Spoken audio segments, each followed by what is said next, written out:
नमस्कार, मैं रोहित शर्मा।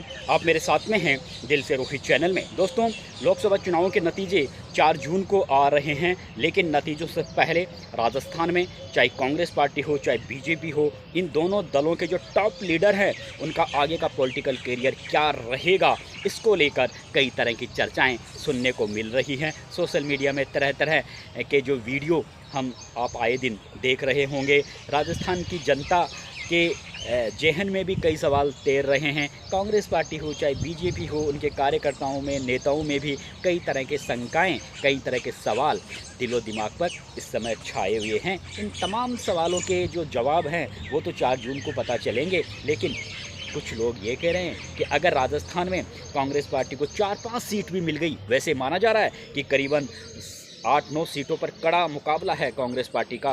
भारतीय जनता पार्टी के प्रत्याशियों को फंसा दिया गया है और इन 8-9 सीटों पर कांग्रेस पार्टी के जो कैंडिडेट हैं उनकी स्थिति मजबूत है, कुछ भी उलटफेर हो सकता है। लेकिन लोग ये भी कह रहे हैं कि अगर 4-5 सीट भी कांग्रेस पार्टी को मिल गई तो एक तरीके से राजस्थान से जो मुख्यमंत्री की कुर्सी है भजनलाल शर्मा के हाथों में, वो कुर्सी उनसे छीन ली जाएगी। कोई ये कह रहा है कि अगर 4-5 सीट भी कांग्रेस पार्टी को मिल गई तो सचिन पायलट की बल्ले बल्ले है। आने वाले दिनों में सचिन पायलट एक बार फिर से राजस्थान कांग्रेस के सर्वे सर्वा होंगे और अशोक गहलोत को दिल्ली भेज दिया जाएगा। कोई ये भी कह रहा है कि अगर 4-5 सीट कांग्रेस पार्टी को मिल गई तो जो भाजपा के प्रदेश अध्यक्ष हैं सीपी जोशी, उनकी कुर्सी भी जाना बिल्कुल तय है। ये इस तरह की चर्चाएं हो रही है सोशल मीडिया पर भी, और मीडिया कर्मियों में भी अक्सर इस तरह की चर्चाएं होती रहती है। लेकिन देखिए दोस्तों, मैंने अब से पहले भी कुछ विशेष वीडियो बनाए हैं राजस्थान की पॉलिटिकल स्थिति को लेकर। उनमें अधिकांश जो बातें मैंने वीडियो में कही हैं वो बिल्कुल सत्य निकली हैं। और मैं आज एक बार फिर से कहता हूं कि चाहे कांग्रेस पार्टी को राजस्थान में 4-5 सीट मिल जाए, लेकिन मुख्यमंत्री की कुर्सी भजनलाल की बरकरार रहेगी। उनकी कुर्सी पर किसी भी तरह की कोई आँच नहीं है। फिलहाल उन्हें मुख्यमंत्री पद से नहीं हटाया जाएगा। आप लिख लो, मैं दावे के साथ ये कहता हूँ। हाँ, ये जरूर है कि अगर कांग्रेस पार्टी को 4-5 सीट भी मिल जाती है तो सचिन पायलट के हाथों में कांग्रेस पार्टी की कमान आ सकती है और एक बार फिर से वे राजस्थान कांग्रेस के सर्वे सर्वा हो सकते हैं और अशोक गहलोत को दिल्ली में कोई बड़ी जिम्मेवारी दी जा सकती है। ये बिल्कुल तय है। लेकिन मैं ये भी कहता हूँ कि गोविंद सिंह डोटासरा की जो इस समय पोजीशन है कांग्रेस पार्टी में, उनकी पोजीशन को लेकर उनके मान सम्मान में कांग्रेस हाईकमान किसी भी तरह की कोई कमी नहीं रखेगा।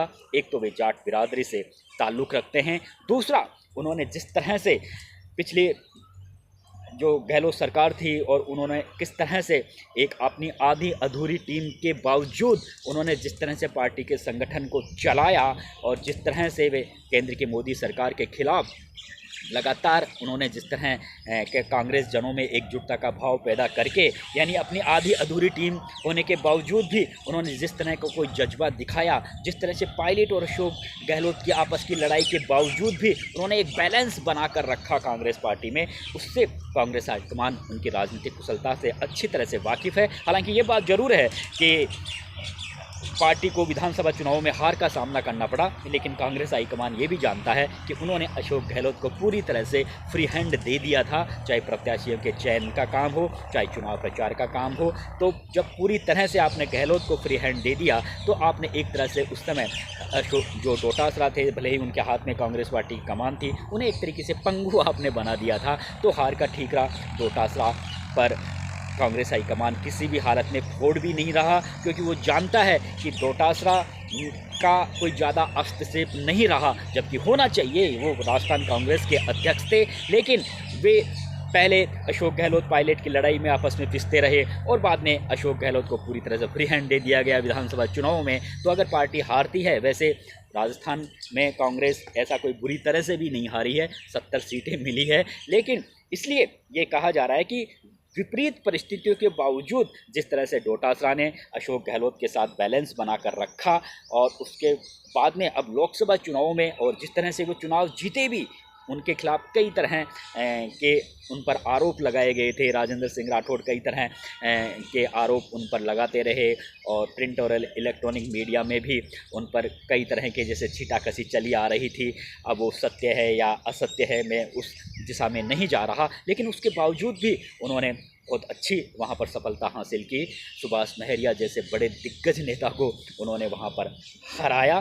तो वो जो उनका राजनीतिक कुशलता है और जो उनकी जो राजनीतिक अप्रोच है उसको कांग्रेस हाईकमान ये ज़रूर मानता है। तो इसलिए हो सकता है कि सचिन पायलट का इस बार लोकसभा चुनाव में बहुत बड़ा मूवमेंट रहा है। उन्होंने बहुत मेहनत की है और कई सीटों पर उनके पसंद के प्रत्याशी भी खड़े किए गए हैं और एक माहौल भी कांग्रेस पार्टी का लोकसभा चुनाव में देखने को मिला है। और भाजपा की सरकार होने के बावजूद भी जिस तरह की स्थितियां कांग्रेस पार्टी के पक्ष में बनी है और 25 का जो मिशन था भाजपा का, उस पर जो अड़चनें आई हैं, बाधाएं आई हैं, उसे देखते हुए ये ज़रूर कहा जा रहा है कि लोकसभा चुनाव में जो मेहनत सचिन पायलट ने की है उसका कहीं ना कहीं कांग्रेस पार्टी पर अच्छा असर पड़ा है और कांग्रेस पार्टी एक अच्छी पोजीशन में दिख भी रही है। अब कितनी सीटें मिलेगी या नहीं मिलेगी, कितनी सीटें मिलेगी, ये तो 4 जून को पता चलेगा। लेकिन ये ज़रूर है कि करीबन 8-9 सीटों पर कांग्रेस पार्टी फंसी हुई है। तो इसमें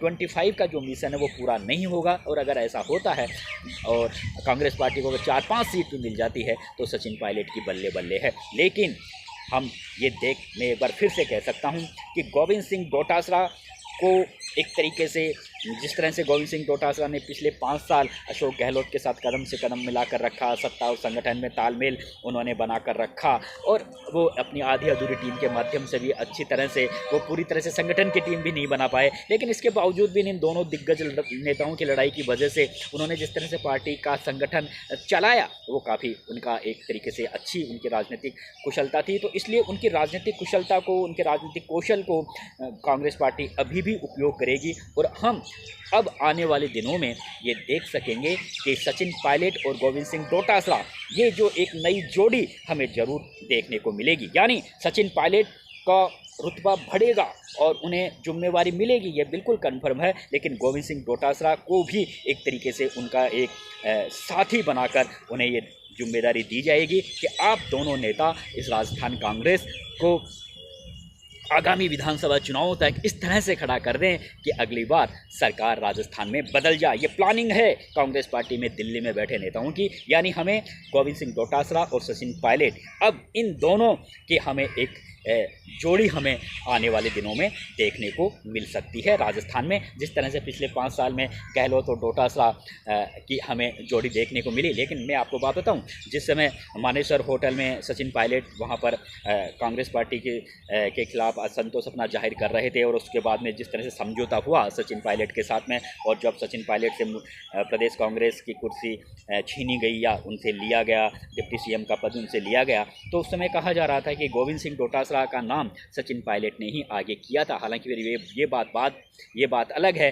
कि फिर बाद में डोटासरा और अशोक गहलोत के बीच में बहुत अच्छा बेटर तालमेल बना। और देखिए, तालमेल बनाना डोटासरा की मजबूरी भी बन गई थी क्योंकि वो सर्वे सर्वा थे, सीनियर लीडर थे, राजस्थान के मुख्यमंत्री थे, उन्हें अपने पार्टी का संगठन चलाना था। इसलिए वो खुले में ऐसी कोई स्थितियाँ पैदा नहीं करना चाहते थे जिससे सत्ता और संगठन के बीच में गतिरोध पैदा हो। और अगर गतिरोध होता है तो फिर निश्चित रूप से कांग्रेस पार्टी को नुकसान होता है। और डोटासरा ये भी जानते थे कि गहलोत गांधी परिवार के काफ़ी नज़दीकी हैं, दिल्ली में बैठे नेताओं से उनके काफ़ी अच्छे संबंध हैं। इसलिए वे खुलकर गहलोत के खिलाफ अगर कोई वो डिसीजन करते हैं तो वो सिर्फ अपनी राय प्रकट कर सकते हैं, लेकिन खुलकर कोई विरोध भी प्रकट नहीं कर सकते। इसलिए वो अपनी मजबूरी की वजह से वे पूरी तरह से अशोक गहलोत के साथ कदम से कदम मिलाकर वो चलते रहे। उन्होंने पूरे 5 साल चलाए, लेकिन संगठन के तौर पर उन्होंने बहुत अच्छा काम किया, इसमें कोई दो राय नहीं है, ये राजनीतिक विश्लेषक भी मानते हैं।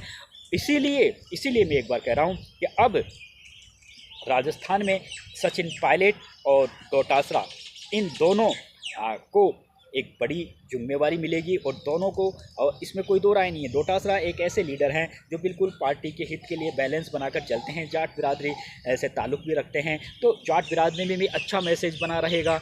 और हालांकि भले ही अगर उनसे प्रदेश कांग्रेस पार्टी की बागडोर उनके हाथ से ले ली जाए, लेकिन उनका जो सम्मान है वो सम्मान बरकरार रहेगा और एक उन्हें बहुत अच्छा एक साथी के रूप में सचिन पायलट को दिया जाएगा और कहा जाएगा कि आप इनके साथ बैलेंस बनाकर कांग्रेस पार्टी को मजबूती दीजिए। तो मैंने ये जो वीडियो बनाया है इसका पूरा मकसद यही है कि आने वाले दिनों में हमें सचिन पायलट और गोविंद सिंह डोटासरा इन दोनों की जोड़ी राजस्थान में देखने को मिलेगी। ये तय है, बिल्कुल तय है। और एक बार मैं फिर से कहता हूँ कि भजनलाल शर्मा, चाहे कांग्रेस पार्टी को कितनी भी सीटें मिले, भजनलाल शर्मा की कुर्सी फिलहाल राजस्थान में बरकरार रहेगी। नमस्कार दोस्तों।